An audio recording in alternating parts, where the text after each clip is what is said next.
Welcome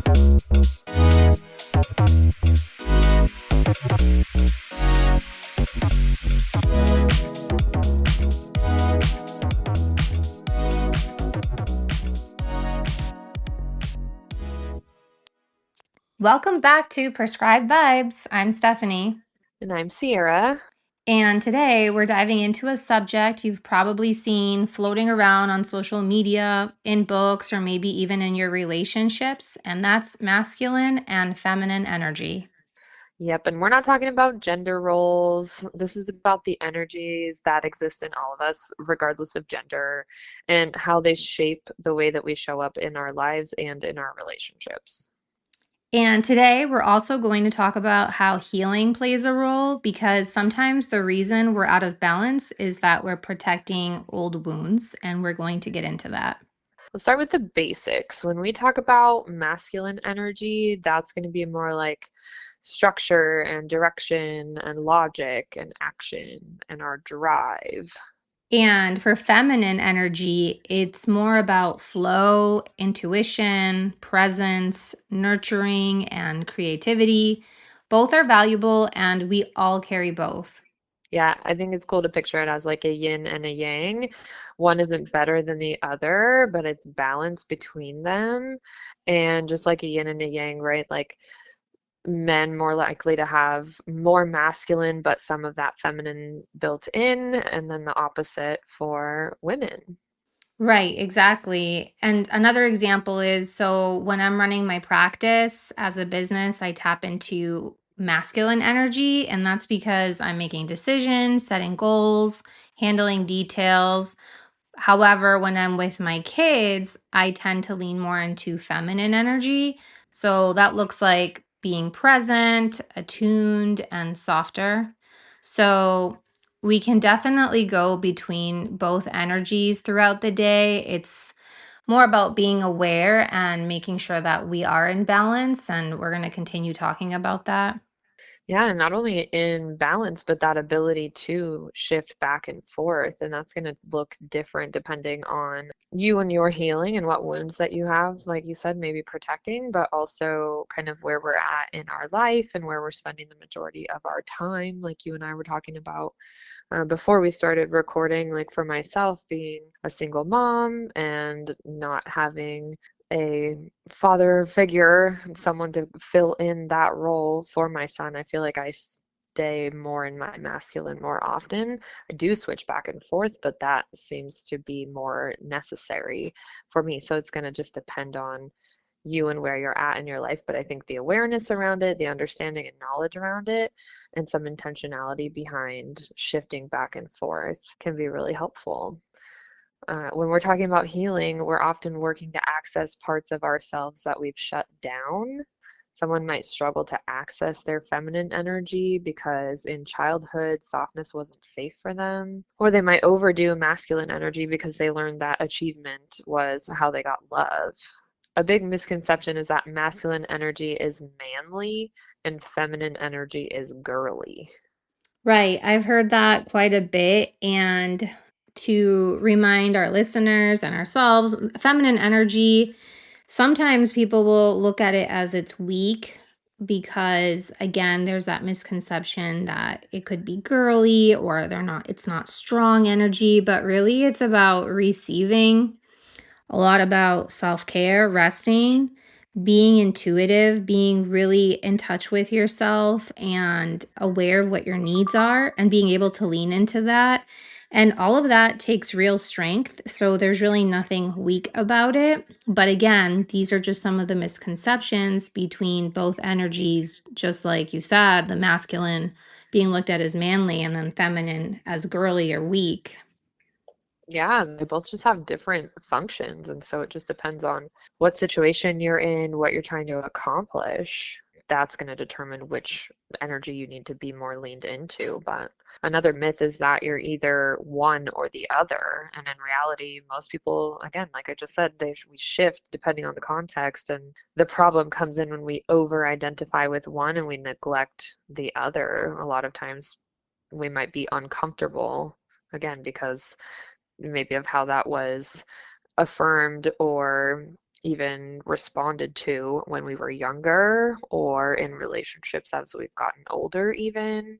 And so to get stuck in one is really where it becomes kind of problematic.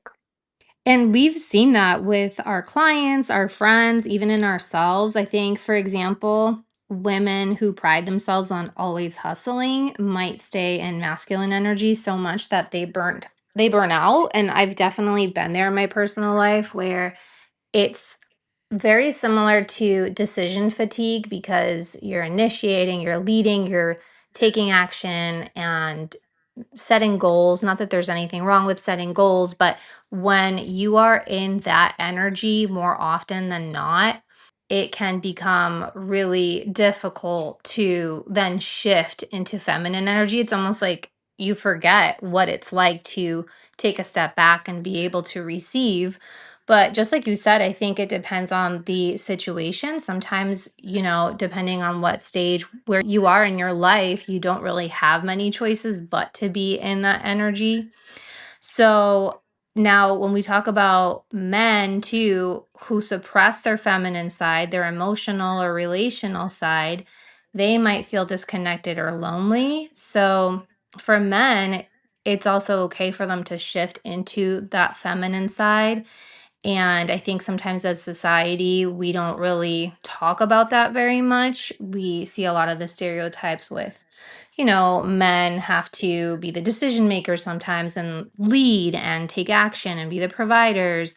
And sometimes that means that they can neglect that feminine energy and completely miss out on the emotional piece, especially with their partners. Yeah, and I think there's a lot of fear for many men out there to lean into that feminine energy, to allow themselves to tap into that because, right, like toxic masculinity or how that's not widely accepted, so much judgment and stigma. And so I think men getting into their feminine energy can be scary, and women getting stuck in their masculine energy can be exhausting.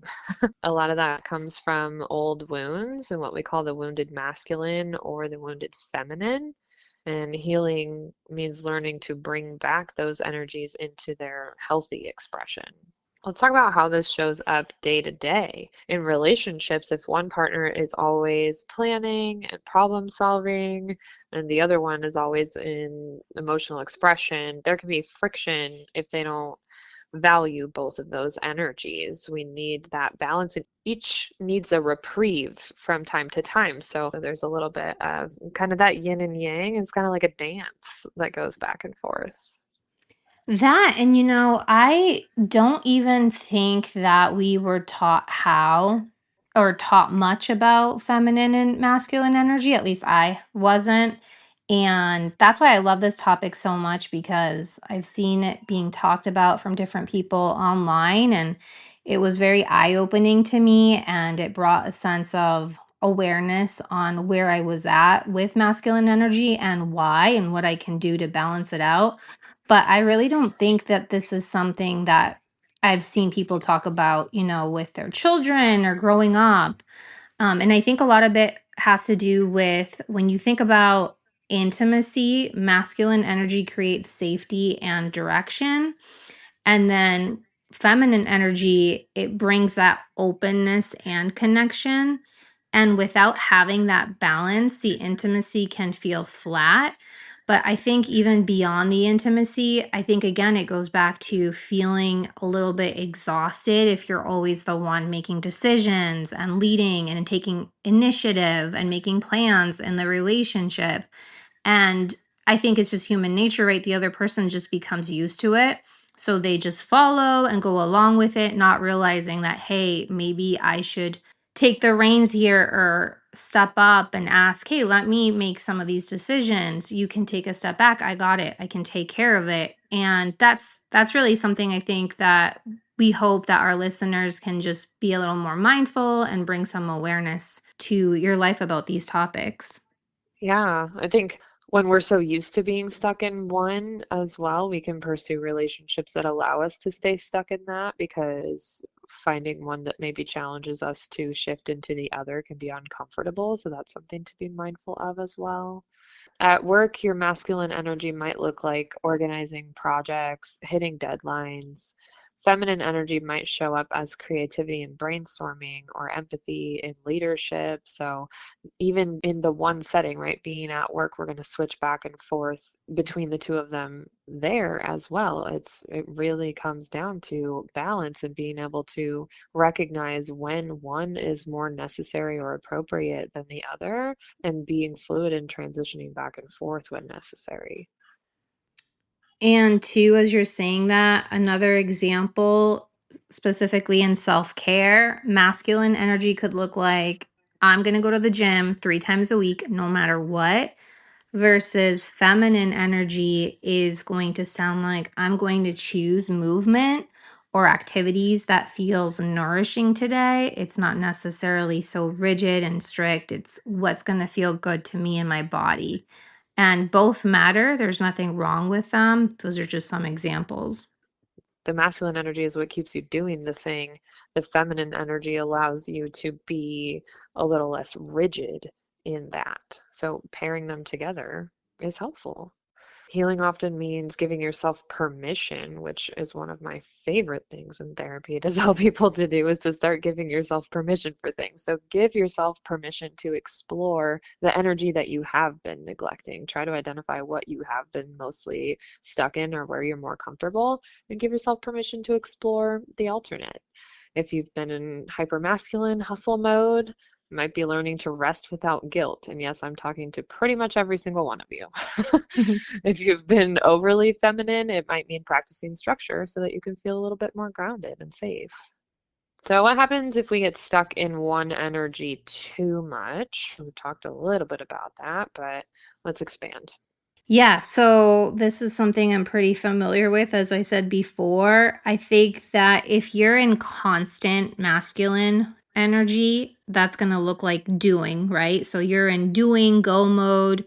You're going to notice exhaustion, perhaps some irritability, or feeling emotionally shut down, or maybe even some resentment, especially if you're in a relationship and you're constantly doing and you're doing way more than your partner. I think that could look like resentment and even neglecting yourself, right? Because you're not really making a lot more time for self care and receiving. So, those are some of the examples of what could happen. I don't know if you want to talk about the feminine side. Yeah, but I love you bringing up that, it can being stuck in the masculine can lead to resentment. I think it also can lead to burnout. Yep. I know I've been in relationships where honestly, if it really had to be like boiled down to something simple, the reason that the relationship didn't work is because I was forced into my masculine too much, and I realized that I could be doing that by myself. Like I don't need a partner around if they're not going to share in that load. That's putting it very like simply, but that's generally what the problem was. So it can break down relationships as well. If you're too far in your feminine being mode without structure, you might feel ungrounded, avoidant. You might have trouble following through. Just kind of like you're floating out in the ether, like not a lot going on. I was noticing earlier, I've just been going, going, going all day today, doing chores and work and, things around the house and feeling kind of bad that I have my nephews over right now, and I was feeling kind of bad that I wasn't spending more time with the kids and doing more like nurturing type things. And I thought to myself, like, yes, but this is pretty consistently the mode I have to be in, or nothing else gets done. And the household goes to shambles and things just fall apart. And so I myself am working on trying to figure out what that balance looks like when I'm navigating life solo like I am now. Right. No, that's a really good point. I think that this is a good conversation to have if you're in a relationship or even with yourself, because I know, Sierra, you've talked a lot about before communicating your needs and expectations because our partners aren't mind readers, right? But really outlining and making it clear, how do we both create balance? What does that look like? Because oftentimes I do hear clients and friends or family members talk about, "Oh my goodness, like I just wish someone else just made those decisions. Just lead me, tell me where I have to be, just pick dinner, pick places for us to go and have fun, plan dates." And those are just conversations that need to be had sometimes because people just don't know, they're not familiar, maybe they weren't raised, with taking initiative or what it looks like to lead in a relationship or what it looks like to receive. And also, as we talk about the healing part of it, where that comes in is that sometimes we're not just stuck. I think we're protecting ourselves. And just like you said, sometimes you don't have much of a choice than to be in masculine energy.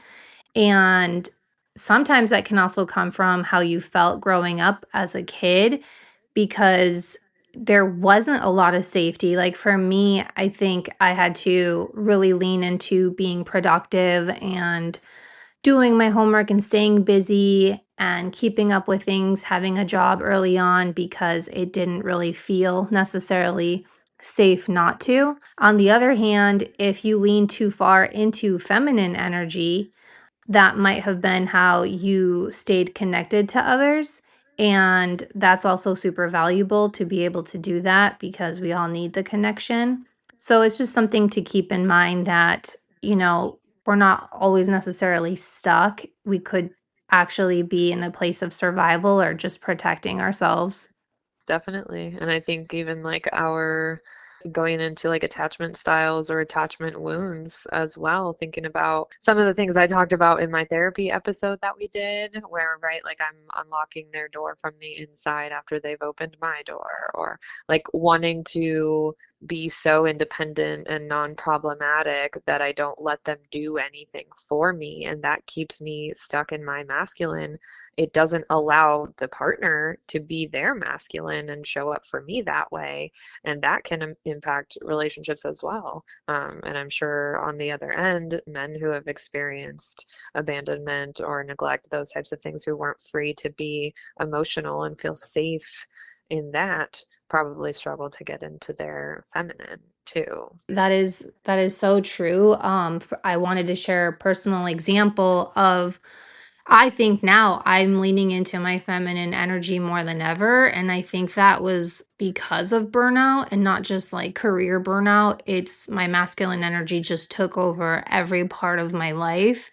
And it just became so physically exhausting. And another way you'll see this is like it starts to impact not just like your relationships, but also your health, your finances.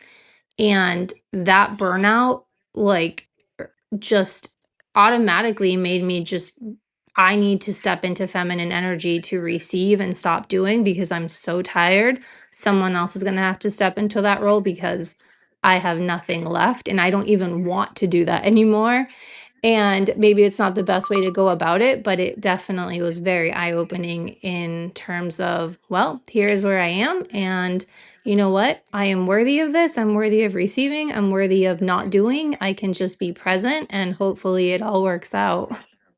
Yep, and that's exactly right. The key to this is noticing these patterns with compassion, not judgment. So that's the first approach in anything. Like, we are not going to judge or berate or punish ourselves, hate ourselves into loving ourselves, into making positive change. So, across the board, this is true, but as we speak to, shifting our energies like this, notice with compassion, not judgment, and kind of decide where to go from there. So the good news is we can cultivate both energies intentionally, but it, just like any other form of growth, takes getting outside of our comfort zone. So notice where we need to adjust, challenge ourselves to make that change, and tolerate the discomfort that comes with that until it becomes familiar and comfortable with time and with practice.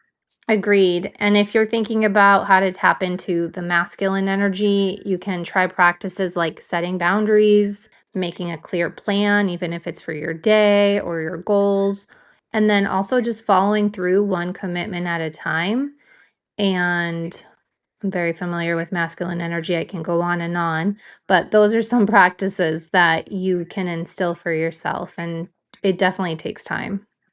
For feminine energy, we can experiment with mindfulness, journaling, or just slowing down enough to notice your feelings. Do something creative, do something whimsical. I love all of the trends going around right now. The feminine urge to blank, fill in the blank, and people are just putting out there like random, and some of them are funny and rage oriented, but some of them are genuinely true.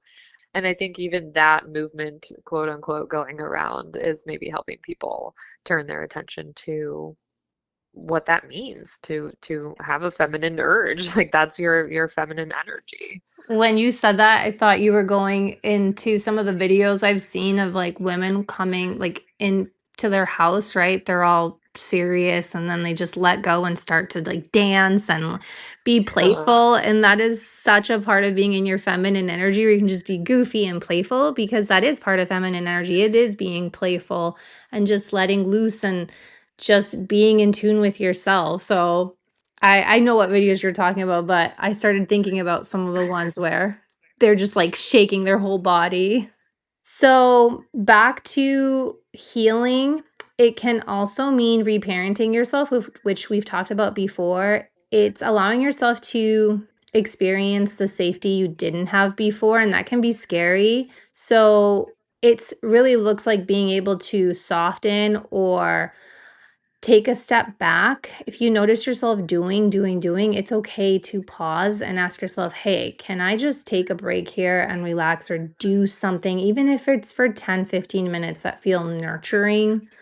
What can I do that will tap into my feminine energy? And once you keep that in mind, you're going to be able to lean into it and come up with more examples so that you can have that balance and reparent yourself so that you're not falling too much into one or the other. Yeah, in relationships, we want to practice polarity. So if your partner is in masculine fix-it mode, try leaning into feminine curiosity and openness. If your partner's in an emotional space, we can ground the interaction with structure or reassurance. So again, kind of that flowing back and forth and being attuned to each other and balancing each other out. We often want to be in opposing energies from each other rather than in the same one. Not to say that that will never happen, but a good balance is really, I think, fundamental for just balance across the relationship and being successful in that connection. I like what you said about how you can, both of you can be in that same energy. I didn't really think about it that way, but that is true. And I think naturally when that happens, hopefully one person will take the other energy because sometimes it can be problematic to be in the same place. If we're Mhm. both in our feminine energy, I don't know what would get done. But yeah, that's a really good point. And I was just thinking about some journal prompts for our listeners. If you don't journal, if you want to look at this as reflective questions, is where in my life am I over relying on one energy? And what wound or fear might be underneath that? And it's a question I asked myself a lot at the end of last year, beginning of this year, is really questioning and examining why am I doing some of the things that I'm doing? Am I doing it because it's fulfilling, meaningful, or financially? Like, what is behind that? And then, two, what's one small shift I can make to invite healing and balance? And to share some personal, being vulnerable in this podcast, for me, I would say is being less reactive and just taking pause and really feeling and processing whatever's going on in my body before responding, and sometimes not even needing to respond, but just answering to put a little bit of myself out here in our podcast. That's a tough thing to do. Again, I noticed that like me being so stuck in my masculine, one has been exhausting, but two has been a self-defense mechanism, a mode to protect myself, to not be needy or problematic or impose, right? And I've had to learn that men need to be able to do that to feel solid in their role in a relationship. So it's taking away from that balance when I lean too far into it. And it's important for me to pay attention to that and allow them to be, which I will give myself credit. I think I've gotten a lot better at that. Hell yeah. No, but like I think too, sometimes when you're out, when we're dating or getting to know someone and we haven't done a lot of the work and we are stuck in just more in one energy, and then we do the work, we're like, wait a minute, something has to change because I don't want to be the masculine one in this relationship or always being dominant. Yeah, definitely. My older sister is really good at that. Like almost, and I don't mean this in a bad way, but almost like she's entitled to be in her feminine and expects her partner to be in their masculine. And it's really cool and interesting to watch. And I think I've learned a little bit from her just in observing that because that's so unfamiliar to me. I love that. That's absolutely where I'm at, honestly, right now is this is where I care to be and what I can and won't be doing anymore. And it's almost nice to give yourself that permission. Like, wow, all I had to do was ask for these things or, communicate. That's pretty cool. But I think too it comes with a level of risk because you really have to trust that things will be taken care of, right? And That part. yeah, that part and trust, yeah, the trust piece that I've been doing this for so long because I don't trust that others can do it, that now I'm just going to surrender. Yeah, I mean, I think getting out of your masculine means surrendering and trusting, and getting into your feminine means being vulnerable. Totally. They're both hard to do. Letting go of control on one side, leaning into vulnerability on the other side, both are challenging. And so it makes sense whichever one we're more comfortable in, it's hard to lean into the opposite. So, Right. I- So, again, masculine and feminine energy isn't about labels or gender. We hope that we were able to define it clearly with some of the examples. And it's really about learning to dance between that action and being present and structure and flow.